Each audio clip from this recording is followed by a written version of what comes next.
جی شیخ، میرا سوال یہ ہے کہ علماء اہل حدیث کس کو ناسبی سمجھتے ہیں؟ تو پچھلے ہفتے شیخ سرفراز نے اس کا ایک اچھا جواب دیا تھا، جو الزام لگاتے وہ لوگوں کا جواب۔ اب ایک الگ اینگل سے آپ کا سوال ہے کہ کسے ناسبی سمجھتے ہیں۔ کیا آپ نے پچھلے ہفتے کا جو کمنٹ ہے وہ سن لیا تھا یا ابھی آپ فریش آئے ہیں؟ بھائی وہی بات ہوگی، یہ سوال سے پہلے یہی بات آئے گی نا کہ ناسبی کا جو لفظ ہے وہ روافظ کا بنایا ہوا ہے، رافضیوں کا بنایا ہوا وہ لفظ ہے ناسبی کا لفظ۔ تو جو لفظ ہی اللہ کے رسول صلی اللہ علیہ وسلم کے صحابہ اور چند لوگوں کو چھوڑ کر کے آپ کے تمام اہل بیت کو گالیاں دینے کے لیے بنایا گیا ہو، اہل سنت کے لیے بنایا گیا ہو، اہل سنت کے لیے اس کو رکھا گیا ہو، تو وہ اس لفظ کو ہم بولیں گے کیونکہ کون ہے اور کون نہیں؟ وہ تعبیر ہی نہیں صحیح ہم مانتے ہیں ناسبی کی۔ جب ہم اس تعبیر کو ہی صحیح نہیں مانتے، وہ سیدھے رانگ ہے، اصطلاحی رانگ ہے، تو ہم پھر یہ کیسے بتائیں گے کہ کون ناسبی ہے؟ یہ سوال ناسبی جو ہے، ہم اگر کوئی پوچھے ناسبی کی تعریف کیا ہے تو ہم کہتے ہیں ناسبی وہ لوگ ہیں جو اہل بیت سے نفرت رکھتے ہیں، اہل بیت کی برائیاں کرتے ہیں، اہل بیت میں سے جو صحابہ ہیں ان کی تکفیر کرتے ہیں، ان کو گالیاں دیتے ہیں، ہم ان کو ناسبی سمجھتے ہیں۔ عام طور پہ سلفی علماء نے ناسبی کی یہی تعریف کی۔ جیسے کہ مثال کے طور پہ ناسبی اگرچہ کوئی ایک گروہ ہے تو ان کا کوئی کتابیں ان کی ہے یا ان کا کوئی ایسا جماعت کی شکل میں کوئی ہے یا پھر ہمارے علم میں تو نہیں ہے ناسبی اس طرح سے روافظ کی طرح کوئی، مطلب کوئی ان کا باقاعدہ ایسا فرقہ نہیں بنا۔ بعض ایک لوگوں کی طرف اس کی نسبت اگرچہ کی گئی ہو، لیکن کوئی معروف فرقہ ناسبیت کے حوالے سے ایسا نہیں بنا جیسے روافظ بنے۔ انہوں نے باقاعدہ صحابہ کرام کی تکفیر کی، صحابہ کرام کو برا بھلا کہا، گالیاں دی، اور حضرت علی کی شان میں حد غلو کیا۔ اس طرح سے نواسب کا کوئی باقاعدہ فرقہ نہیں بنا۔ اچھا، جس کو باقی اور مشائخ کو بتانا چاہیے۔ ناسبیت کی جو اصطلاح ہے نا، یہ روافظ کی ایجاد کردہ، یہ اہل سنت کی اصطلاح نہیں ہے، یہ روافظ کی اصطلاح ایجاد کردہ ہے۔ جو ہمارے پرانے علماء ہیں وہ اس بات پر متفق اللسان ہے کہ یہ جو ناسبیت کی اصطلاح ہے یہ روافظ کی ہے، بلکہ پرانے زمانے میں اہل علم کہا کرتے تھے کہ جو ناسبیت کا تانا دے اور ناسبیت کی تہمت لگائے سمجھ جاؤ کہ وہ رافضی ہے۔ ہاں، بعد میں اہل سنت نے بھی اس کا استعمال کرنا شروع کیا، یہ حقیقت ہے، لیکن دونوں میں زمین آسمان کا فرق ہے۔ یہ جو روافظ ہیں ان لوگوں نے جو اس کو استعمال کیا تھا، یہ تمام اہل سنت کے لیے، یعنی بلا تفریق سارے اہل سنت ان کے یہاں ناسبی تھے۔ جیسے ابھی اہل بدعت کیا سارے اہل توحید وہابی ہیں، تو اس سارے اہل توحید کو ایک لفظ وہابی سے جو ہے کہتے ہیں۔ ایسے ہی اہل سنت ان کے یہاں ناسبی تھے، سب کے سب ناسبی تھے، حتیٰ کہ صحابہ کو بھی، معاذ اللہ یہ صحابہ کو بھی، عبداللہ بن عمر رضی اللہ تعالیٰ عنہ جیسے سیدھے سادے صحابی، جو خلیفہ کے بیٹے، اتنے بزرگ، جن کو اللہ کے نبی صلی اللہ علیہ وسلم صحیح بخاری کی حدیث میں رجل صالح کہا ہے، نیک آدمی، یعنی بہت کم ایسے لوگ ملیں گے جن کی اللہ کے نبی صلی اللہ علیہ وسلم نے بالخصوص توثیق کی ہو۔ بالعموم تو تمام صحابہ کرام کے بارے میں اللہ کے نبی صلی اللہ علیہ وسلم نے بشارت دی ہے، لیکن بالخصوص نامزد کسی کی توثیق کہا ہو، کسی کی صالحیت کی گواہی دی ہو، تو ایسے چند صحابہ ہیں، ان میں عبداللہ بن عمر رضی اللہ عنہ، ان کو یہ لوگ ناسبی کہتے ہیں، صرف اس لیے کہ علی رضی اللہ عنہ کی بیعت نہیں کی تھی انہوں نے، کیونکہ ان کا موقف یہ تھا کہ جب تک اختلاف ہوگا تب تک ہم کسی کا ساتھ نہیں دیں گے، جب امت متفق ہوگی اس وقت جو خلیفہ ہوگا ہم اس کا ساتھ دیں گے، چاہے نیک ہو، برا ہو، اچھا ہو، چھوٹا ہو، بڑا ہو، کوئی بھی ہو۔ یہی وجہ ہے کہ وہ یزید کی بھی بیعت کر لیتے ہیں اور علی رضی اللہ عنہ کی بیعت نہیں کرتے ہیں۔ وجہ چھوٹے بڑے کی بات نہیں، دشمنی کی بات نہیں، وجہ اختلاف اور جو ہے اتفاق کی بات ہے۔ تو اس وجہ سے ناسبی کہتے ہیں، کہتے ہیں دیکھو معذلہ الفاظ دہراتے ہوئے اچھا نہیں لگتا ہے، لوگ کہتے ہیں کہ علی کی بیعت جو بندہ نہیں کرتا ہے اور وہ یزید کی بیعت کرے اسے کیا کہیں گے؟ تو اس طرح سے یہ لوگ ناسبی کہتے ہیں ان تمام صحابہ کو بھی جن کو یہ اہل بیت کے خلاف سمجھتے ہیں، اہل سنت کے تمام افراد کو یہ لوگ ناسبی کہتے ہیں۔ لیکن اہل سنت جب ناسبی کا لفظ استعمال کرتے ہیں تو اس کا مطلب یہ ہوتا ہے کہ جو اہل بیت کی شان میں کوئی گستاخی کر دے، علی رضی اللہ تعالی عنہ کے تعلق سے کچھ غلط بات بول دے، تو اس درجے میں اس کو استعمال کرتے ہیں، ورنہ اہل سنت ناسبیت کا وہ مطلب نہیں سمجھتے ہیں جو روافظ سمجھتے ہیں، کہ جس میں وہ صحابہ کو بھی شامل کر لیتے ہیں، تمام اہل سنت کو شامل کر لیتے ہیں۔ یہ اہل سنت کے یہاں ناسبیت کا مطلب نہیں ہے۔ اچھا، یہ جو بات آئی نا گروپ والی، کہ کوئی کیا ایسا ہے جس کا گروپ کو باقاعدہ یعنی کہ اور جماعت ہو، سوال گزارش آپ نے بات کہی تھی نا سرفراز بھائی نے اس کا جواب دیا۔ میں اس میں صرف ایک بات یہ کہنا چاہ رہا تھا کہ جن کے بارے میں بھی یہ بات ہے کہ بھائی انہوں نے اہل بیت میں سے کسی کی گستاخی کی، آپ پڑھیں گے تو ان کے بارے میں یہ بھی پائیں گے کہ کسی صحابی کے بارے میں بھی انہوں نے جرات کیا ہوا ہے، یعنی جس کے اندر یہ بات ہے کہ وہ علی رضی اللہ تعالیٰ عنہ کو خراب کہہ دے یا سیدہ فاطمہ کو کہہ دے یا کسی اہل بیت کے کسی فرد کو کہہ دے، تو اس کے اندر آپ یہ خامی بھی پائیں گے کہ کسی صحابی پر بھی اس نے جرات کی ہوگی، یعنی وہ جری ہوتا ہے کسی کو بھی کچھ بھی کہہ دینا۔ تو باضابطہ اس طریقے سے کوئی جماعت یا کوئی طبقہ ایسا کہ اہل بیت کو نشانے پہ رکھتا ہو اور پھر دوسرے لوگوں سے محفوظ ہوں، ایسا بھی نہیں۔ میں اتنی بات کہنا چاہتا ہوں۔ جزاک اللہ السلام خیر۔ علیکم۔ اچھا ایک بات اور میں آپ کو ذکر کر دوں کہ یہ بہت سارے لوگ یعنی بہت سارے اہل علم جنہوں نے صحابہ کے دفاع پہ کام کیا ہے، اور جب وہ صحابہ کے دفاع پہ بات کرتے ہیں تو اہل بیت اور پھر جن کے مخالف یا روافظ جن کا نام پیش کرتے ہیں، تو ان کے بیچ میں جو حقائق ہے وہ سامنے رکھتے ہیں تاکہ پورے سچ سامنے آ جائے۔ تو جب مکمل سچائی کو بیان کرتے ہیں تاکہ ان کی جو تلبیس و تلبیس ہے وہ واضح ہو، تو اس کو بھی یہ لوگ ناسبیت سے تعبیر کر دیتے ہیں۔ جیسے شیخ الاسلام ابن تیمیہ رحمہ اللہ، ابن تیمیہ رحمہ اللہ ہم سمجھتے ہیں کہ علماء میں سب سے بڑا نام ہے جنہوں نے دفاع صحابہ پر سب سے بڑا کام کیا ہے۔ منہاج السنہ ان کی کتاب کوئی بھی پڑھ لے، کوئی بھی شخص اگر دفاع صحابہ پہ کام کرے گا تو ابن تیمیہ رحمہ اللہ کی کتابوں کا محتاج ہوگا۔ لیکن ان پر ناسبیت کی اتنی تہمت لگی ہے کہ باقاعدہ بعد میں لوگوں کو کتاب لکھنی پڑی، لم یکن ابن تیمیہ ناصبیا، ایک پوری کتاب ہے عربی میں، کتاب ہے جس کا نام ہے لم یکن ابن تیمیہ ناصبیا، ابن تیمیہ رحمہ اللہ ناصبی نہیں تھے۔ تو اس طرح کی باتوں کو لے کر بھی ناسبیت کا الزام لگا دیتے ہیں کچھ لوگ، بلکہ اس طرح کے یعنی ناسبیت کا الزام لگانے کے پیچھے ایک وجہ سمجھ میں آتی ہے کہ کسی عالم سے کسی کا انبن ہوتی ہے اور وہ دیکھتا ہے کہ دفاع صحابہ میں کچھ ایسی باتیں انہوں نے بول دیا جس کو توڑ مروڑ کے پیش کیا جا سکتا ہے، تو وہ اس کو پیش کرتے ہیں۔ جیسے جتنے بھی اہل بدعت آپ دیکھیں، ابن تیمیہ رحمہ اللہ کے جتنے مخالفین ہیں، اور منہاج السنہ سے کچھ عبارتیں کاٹ کے سیاق و سباق سے وہ نکالیں گے اور کہیں گے دیکھو ابن تیمیہ رحمہ اللہ نے یہ کہہ دیا، وہ کہہ دیا، وہ کہہ دیا۔ تو حتیٰ کہ ابن حجر رحمہ اللہ، جن کو ابن تیمیہ رحمہ اللہ سے مسئلہ تھا شروع میں، بعد میں ان کا موقع بدل گیا، لیکن جب ان کو مسئلہ تھا، جب انہوں نے ابن تیمیہ رحمہ اللہ کے بارے میں کئی جگہ یہ بات کہہ دی کہ جو ہے علی رضی اللہ کی تنقیص تک وہ جا پہنچے، اس طرح کی باتیں انہوں نے کہہ دی۔ تو جب مسئلے ہوتے ہیں تو کبھی کبھی وہاں بھی ناسبیت کا کھیل لوگ کھیلنا شروع کر دیتے ہیں۔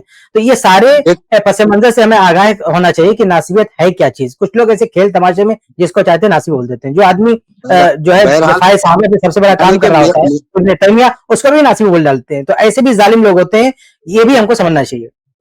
میرا نظریہ جو تھا کہ ناسبی کوئی مسلسل ایک جماعت نہیں ہے، وہ انشاءاللہ وہ سمجھ میں آ گئی بات الحمدللہ اللہ کے فضل و کرم سے۔ مگر اور ایک ناسبیت، دیکھیں ناسبیت کوئی ایسا گروہ، ایسا کوئی جس کی کوئی مدون فقہ ہو، کوئی مدون مسلک ہو، ہاں جن کے ائمہ گزرے ہوں، جن کے مبلغین نہ ہوں، ایسا اس معنی میں تو کوئی گروہ نہیں ہے۔ بس یہ خالی الزام ہے۔ نہیں، نسب جو ہے نا وہ عام طور پہ اس معنی میں بولا جاتا ہے کہ جو لوگ اہل بیت کی مخالفت کریں گے وہ ناسبی ہے، لیکن ان کا باقاعدہ کوئی انسٹیٹیوشن یا کوئی فرقہ نہیں ہے۔ یعنی آپ دیکھیں جیسے امام تیمیہ کی بات آئی، امام ابن تیمیہ رحمہ اللہ اپنی کتاب ہے ان کی عقیدہ واسطیہ، اس میں وہ اہل السنہ والجماعہ کا کیا عقیدہ ہے وہ بیان کرتے ہوئے وہ لکھتے ہیں وَيُحِبُّونَ أَهْلَ بَيْتِ رسول اللہ صلی اللہ علیہ وسلم وَيَتَوَلَّوْنَهُمْ، کہ اہل سنت والجماعت وہ ہیں جو اہل بیت سے محبت کرتے ہیں، ان سے دوستی رکھتے ہیں، وَيَحْفِظُونَ فِيهِمْ وَصِيَّةَ رسول اللہ صلی اللہ علیہ وسلم، اور اس معاملے میں وہ اللہ کے رسول کی جو وصیت ہے اہل بیت کے معاملے میں اس کی حفاظت کر رہے ہیں۔ وَيَتَبَرَّؤُونَ مِن طَرِيقَةِ الرَّوَافِضِ الَّذِينَ يَبْغِضُونَ الصَّحَابَةَ وَيَسُبُّونَهُمْ، اور وہ لوگ برات کرتے ہیں روافظ کے طریقے سے جو صحابہ سے بغض رکھتے ہیں اور صحابہ کو گالیاں دیتے ہیں۔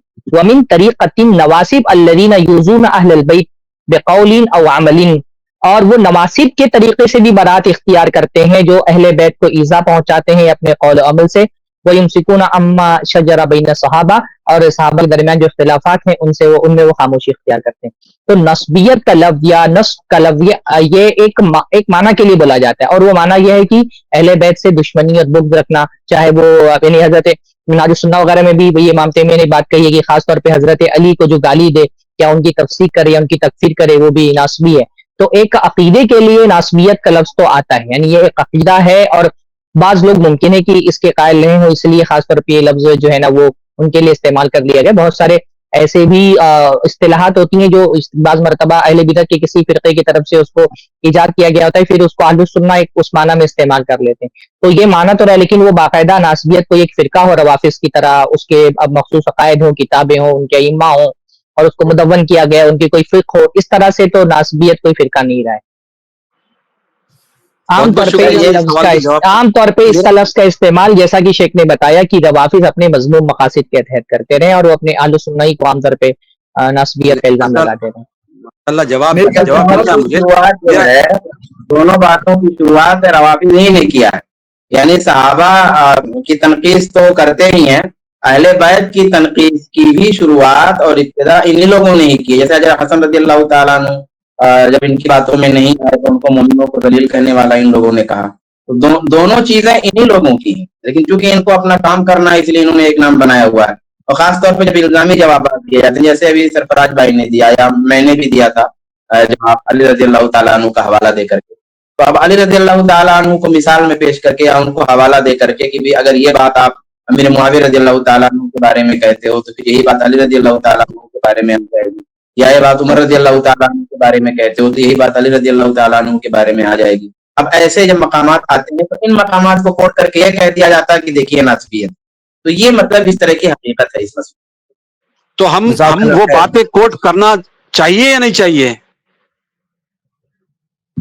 بھائی دیکھیے بات کو سمجھانے کے لیے، جیسے ابھی اگر آپ نے سنا ہوگا شروع میں، جیسے ایک مسئلہ ہے مسئلہ یہ ہے کہ عمر رضی اللہ تعالیٰ عنہ پہ الزام ہے کہ انہوں نے رسول اللہ صلی اللہ علیہ وسلم کی نافرمانی کی. یہ الزام بیماری کے دنوں میں اللہ کے رسول صلی اللہ علیہ وسلم نے کاغذ قلم مانگا، کئی سارے لوگ تھے، تو عمر رضی اللہ تعالیٰ عنہ پر یہ الزام جان بوجھ کے رکھا گیا کہ انہوں نے انکار. اچھا، اب یہ مان لیا گیا کہ چلو ٹھیک، عمر رضی اللہ تعالیٰ عنہ نے انکار کیا اور اس کا مقصد یہ تھا کہ اللہ کے رسول کو زحمت نہ ہو، آپ بیمار ہیں، تکلیف میں ہیں، تو اللہ کے رسول کو کیوں زحمت دی جائے، یہ مقصد تھا ان کا.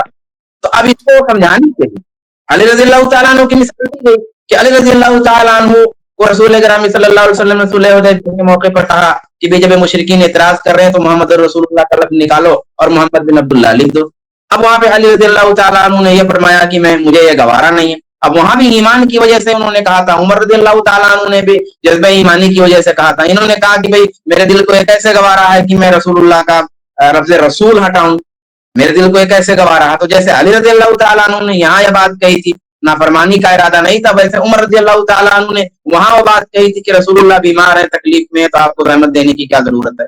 کوٹ کرنا چاہیے اگر ضرورت پڑے تو، اگر صحیح سے آپ کو ثواب میں ہے، اچھے طریقے سے ہے، بات کو سمجھانے کے لیے، دلیل دینے کے لیے کوٹ کیا جا سکتا ہے، اس میں کوئی حرج نہیں. لیکن اگر کوئی تنقید کی بات ہے تو نہیں کرنا چاہیے. ایک اضافی سوال کی اجازت ہے، چھوٹا سا سوال، شارٹ سوال شارٹ جواب انشاءاللہ. جی شارٹ سوال، بالکل شارٹ سوال. یہ اتنا شارٹ کہ حضرت علی رضی اللہ تعالیٰ عنہ کی خلافت کو آدھے سے زیادہ مسلمانوں نے رد کیا، ان کو خلیفہ نہیں مانا، مگر آج پھر بھی جو ہے حضرت علی کو جو ہے چوتھا خلیفہ ڈکلیئر کیا جاتا ہے. حالانکہ حضرت امیر معاویہ کو پوری جتنے بھی مسلمان تھے سب لوگوں نے خلیفہ اقرار کیا، ان کو خلیفہ راشد نہیں مانا جاتا. اس کے بارے میں دیکھیں، یہ کہنا کہ آدھی مسلمانوں نے خلافت کو رد کر دیا، اسی کو ناسبیت کہتے ہیں.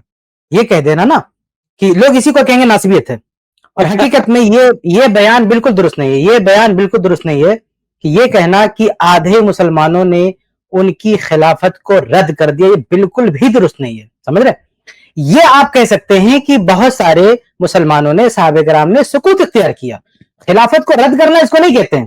بھائی اختلاف جب چل رہا تھا تو اختلاف کے معاملے میں صحابہ نے خاموشی اختیار کی، حتیٰ کہ عبداللہ بن عمر رضی اللہ تعالیٰ عنہ جن کا ذکر بھی میں نے کیا کہ انہوں نے بیعت نہیں کی. لیکن بیعت نہ کرنے کا مطلب یہ نہیں کہ خلافت کو رد کر دیا، خلافت کو ریجیکٹ کر دیا، ہم آپ کو خلیفہ نہیں مانتے. نہیں، یہ تعبیر درست نہیں ہے کہ آدھے سے زیادہ مسلمانوں نے ان کی خلافت کو رد کر دیا. یہ بالکل درست تعبیر نہیں ہے. آپ زیادہ زیادہ کہہ سکتے ہیں کہ بیعت نہیں کیا، انہوں نے سکوت کیا، لڑائی سے دور رہے، اختلافات سے دوری بنائی، لیکن یہ کہنا کہ خلافت کو رد کر دیا یہ بالکل درست نہیں. اگر علی رضی اللہ کے دور میں علی اور معاویہ رضی اللہ عنہ نے صلح ہو جاتی، خون عثمان کا بدلہ لیا جا چکا ہوتا، تو معاویہ رضی اللہ سمیت معاویہ دوسرا تو جانے دیجیے، خود معاویہ بھی ان کو خلیفہ مان لیتے، پوری امت ان کو خلیفہ مان لیتی، ان کی خلافت سے کسی کو کوئی مسئلہ نہیں تھا. تو میرا یہی جو ہے سوال چبھ رہا تھا مجھے کہ عمرو بن عاص مصر کے جو والی ہیں امیر معاویہ شام کے والی ہیں، ان لوگوں کو حضرت علی نے جیسے خلافت پہ بیٹھے فوری طور پہ ان کو جو ہے استعفیٰ ان کا منگوا دیا کہ بھائی تم ہٹ جاؤ وہاں سے، نئے لوگ آ رہے ہیں، بس ختم. اب ایک رننگ گورنر کو آپ جو ہے میرے خیال سے زید بھائی ان کو اب کافی بہت سارے ان کے سوالات ہیں اور ایک لمبا سلسلہ یہ شروع کر رہے ہیں، یہ سب مناسب نہیں ہے. بہت سارے آپ مزید مطالعہ یہ کیجیے آخری اور سوال مزید کا پڑھیے. کیونکہ بول دیا ہے اس ہاں. لیے مختصر جواب دے دیجیے. لیکن یوسف بھائی آپ نے ایک سوال کی اجازت مانگے تھے. جی اہل سنہ والجماعہ کا اس بات پہ اجماع ہے، ہماری عقیدے کی کتابوں میں بار بار کئی علماء نے اس پہ اجماع نقل کیا، جیسے امام ابن بطہ ہیں اور بھی بہت سارے لوگوں نے، کہ حضرت علی اللہ کے رسول صلی اللہ علیہ وسلم کے بعد حضرت ابوبکر، حضرت عمر، حضرت عثمان کے بعد خلیفہ تھے. اس پر اجماع اہل سنہ کا اجماعی مسئلہ ہے کہ وہ حضرت علی کو خلیفہ مانتے، اس میں کوئی اختلاف نہیں ہے. یعنی کہ اب معاویہ تو اور بس جو ہے ابھی عمرو اب بن ایسا عاص لوگ کریں، خطا پہ تھے، بات سمجھ گئے، خطا پہ تھے رکیے. اتنا. بات ہو گئی ہماری. ارے اچھا بھائی وقت ملا. میں زید بھائی بات ختم کیجیے، میں آخر میں کچھ باتیں کہہ دیتا ہوں. آپ کا سوالات سے آپ اکیلے نہیں بھائی، بہت سارے لوگ ہیں نا، سب کو ہم کو دیکھنا ہے. ہاں یہ کہنا دیکھو، یہ کہنا ایک فیصلہ کرنا نا کہ خطا پر تھے، یہ مناسب نہیں ہے، محاکمہ نہیں کرنا چاہیے. ہاں یہ کہہ سکتے ہیں آپ نا کہ علی رضی اللہ تعالیٰ عنہ اقرب الی الحق تھے، کیونکہ وہ نص موجود ہے. آپ کہہ سکتے ہیں کہ معاویہ رضی اللہ عنہ قریب حق کے قریب تھے اور علی رضی اللہ عنہ اقرب تھے. اور پھر یہ کہہ سکتے ہیں کہ سعد بن ابی وقاص رضی اللہ عنہ کا جو گروہ تھا وہ حق پر تھا، یہ کہہ سکتے ہیں، کیونکہ یہ سب نصوص کے دائرے میں بات ہو رہی ہے. لیکن آپ اپنے اجتہاد یعنی نصوص پر آپ ایمان رکھ رہے ہیں، کوئی آپ اجتہاد نہیں کر رہے ہیں.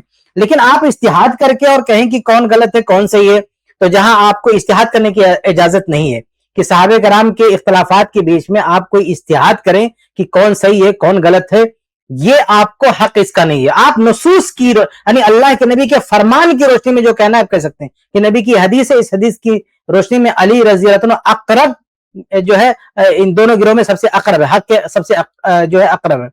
معاویہ رضی اللہ عنہ قریب ہیں، اور پھر سعد بن ابی وقاص حق پر ہیں کیونکہ بہت سارے نصوص ان کے حق میں ہیں. ٹھیک ہے، باقی جاننے یہ والے کون ہیں، صحیح کون اس غلط لیے کس میں طرح کی آپ سے تعلق پوچھ رہا ہوں کہ طلحہ، زبیر، حضرت عائشہ. ایک منٹ. اب کیا ہے نا کہ یہاں پہ بات ہو گئی ہے، کافی اصولی باتیں آ گئی ہے سمجھنے کے لیے. آپ بہت سارے سوالوں کے جواب ان باتوں میں دیکھ سکتے ہیں. جی شیخ شعبان آخری لائن، کوئی آخری ہاں لائن؟ میں آخری میں یہ کہنا چاہ رہا تھا کہ آج موجودہ زمانے میں موبائل ہے، انٹرنیٹ ہے، سب لائیو چل رہا ہوتا ہے، سب لائیو دیکھ رہے ہوتے ہیں. اس موجودہ زمانے میں کوئی ایک چھوٹا سا کیس ہوتا ہے، اور کیس کسی دوسرے ملک کا نہیں، ہمارے ملک کا بلکہ ہمارے شہر کا ہوتا ہے، لیکن ہم فیصلہ نہیں کر پاتے کہ حق پر کون ہے اور باطل پر کون، نہیں فیصلہ کر پاتے. 1400 سال پہلے صحابہ کرام رضوان اللہ تعالیٰ رحمان صاحب یہاں پر تو اقرار کر لیا. ایک منٹ بھائی، ایک منٹ آپ کے سوالات طلحہ، بہت زیادہ زبیر، ہیں. عائشہ. میں اینڈ کر رہا ہوں بات کا بھائی، آپ کیوں، میں اینڈ کر رہا ہوں بات کا، ہماری پبلک مس گائیڈ نہ ہو، میں اس کے لیے لائن بول رہا ہوں اور اس کے بعد بات بند ہو جائے گی. میں یہ کہہ رہا ہوں کہ جب اپنے یہاں پر یہ سارا معاملہ جب ہم نہیں فیصلہ کر پا رہے تو اپنے دماغ سے، اپنے اجتہاد سے 1400 سال پہلے کے بارے میں حدیثوں سے ہٹ کر کے اپنے طور پہ یہ رائے قائم کرنا کہ کون غلطی پہ ہے، کون حق پہ ہے، کون باطل پہ، یہ بالکل غلط نہیں ہے، بڑی جرات کی بات ہے. صحابہ کرام میں سب، اور ان کے اختلاف ہمارے اور آپ کے اختلاف کی طرح نہیں تھا. تو یہ ڈرنے کی بات ہے میرے بھائی، بہت جری مت ہوئی گفتگو. اللہ اکبر، اللہ. ایک انتہا کے بعد دوسری انتہا ہے نا، وہ ماحول بن گیا اسی طرح کا. اللہ حفاظت کرے. یعنی صحابہ اکرام پہ اس طرح سے معاملے کرنا، تو ہم یہ نہیں کہہ رہے ہیں یہ سائڈ وہ سائڈ، سب صحابہ کو ہم ڈیفینڈ کر رہے ہیں الحمدللہ. اہل بیت کو بھی ڈیفینڈ کر رہے ہیں، باقی صحابہ اکرام کو بھی ڈیفینڈ کر رہے ہیں، معاویہ رضی اللہ عنہ کو بھی ڈیفینڈ کر رہے ہیں، اور جو بھی بدگمانیاں پھیلاتے ہیں ہم ان بدگمانیوں کا جواب دیتے ہیں الحمدللہ.